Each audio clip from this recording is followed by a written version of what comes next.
अब केरल के वायनाड में लैंडस्लाइड के बाद आए सैलाब का सितम अब भी जारी है। आपदा के बाद रेस्क्यू के दौरान डेड बॉडी मिलने का सिलसिला थम नहीं रहा है। वायनाड हादसे में मृतकों की संख्या बढ़कर 167 तक पहुंच गई है, तो हादसे में घायल 219 लोगों का वायनाड के अलग अलग अस्पतालों में इलाज किया जा रहा है।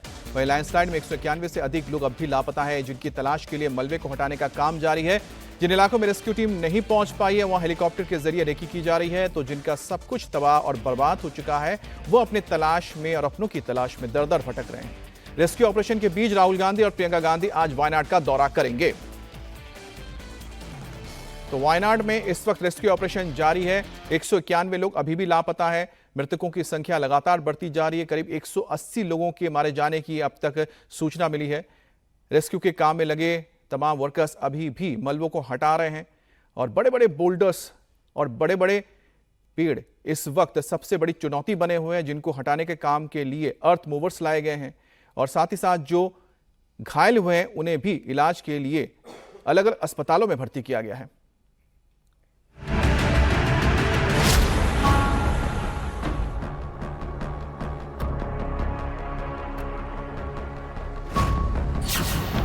केरल के वायनाड पर कुदरत का कहर।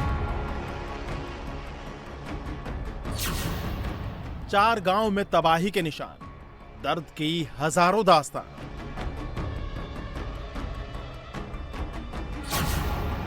मलबे में जिंदगी की तलाश, 2 दिन बाद भी रेस्क्यू जारी। केरल के वायनाड में आई आपदा के बाद लोगों के लिए अंतहीन दर्द और कभी न खत्म होने वाले गमों का पहाड़ है।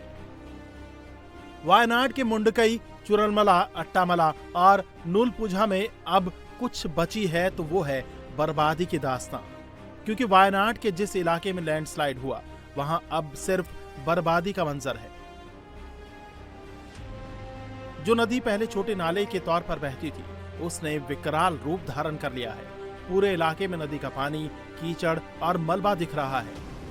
तो पहाड़ से काल बनकर आई बड़ी बड़ी चट्टानें बताने के लिए काफी हैं कि वायनाड के आपदा प्रभावित गांवों के लोगों ने मंगलवार की रात कैसी विभीषिका झेली होगी। आप देखिए किस तरह से इस साइज के बड़े बड़े बोल्डर्स जो हैं वो यहाँ पर गांव के बीचों बीच आकर गिरे हैं। अब अंदाज़ा लगाइए कि जब इन बोल्डर्स की चपेट में यहाँ पर बने रिहायशी मकान आए होंगे तो उनका क्या हश्र हुआ होगा। बताया जा रहा है, स्थानीय लोग बताते हैं कि करीब करीब यहाँ पर 120 ऐसे मकान हैं जो इन बोल्डर्स की जद में आ गए, जो लैंडस्लाइड के बाद पानी के साथ बहते हुए यहाँ पर पहुँचे। मैं आपको ये तस्वीर दिखाना चाहता हूँ। देखिए, ये सड़क यहाँ पर थी, लगता है, जो कनेक्ट करती थी चूरलमला और मुंडकई को। हम मुंडकई के बिल्कुल करीब अब पहुँच चुके हैं और ये जो सड़क थी वो कनेक्ट करती थी। और आप देखिए यहाँ पर क्या हालत है। ये सड़क जो है यहाँ से पूरी तरह कट ऑफ हो गई है।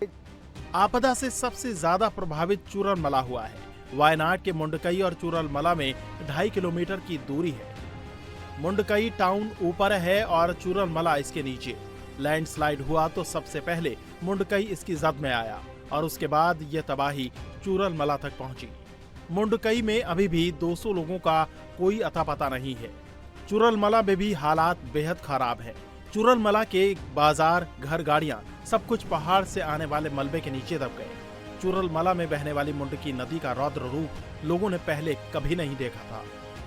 सैलाब ने अपने मलबे के साथ साथ यहाँ के मकानों को भी अपनी जद में ले लिया है। मैं ऐसे ही एक मकान की छत पर खड़ा हूँ और आप देखिए छत पर किस तरह से यहाँ पर जो है दलदल आपको नजर आएगा और ये कम से कम 1 से 2 फीट का दलदल है। ये मकान की छत के हालात हैं। अब हम आपको यहाँ से दिखाते हैं। मैं बिल्कुल उस सैलाब के बिल्कुल सेंटर ऑफ पॉइंट पर खड़ा हूँ। आप देखिए किस तरह से यहाँ पर जो मकान आपको नजर आ रहे हैं उसमें 5 से 6 फीट तक यहाँ पर मलबा जो है वो नजर आ रहा है।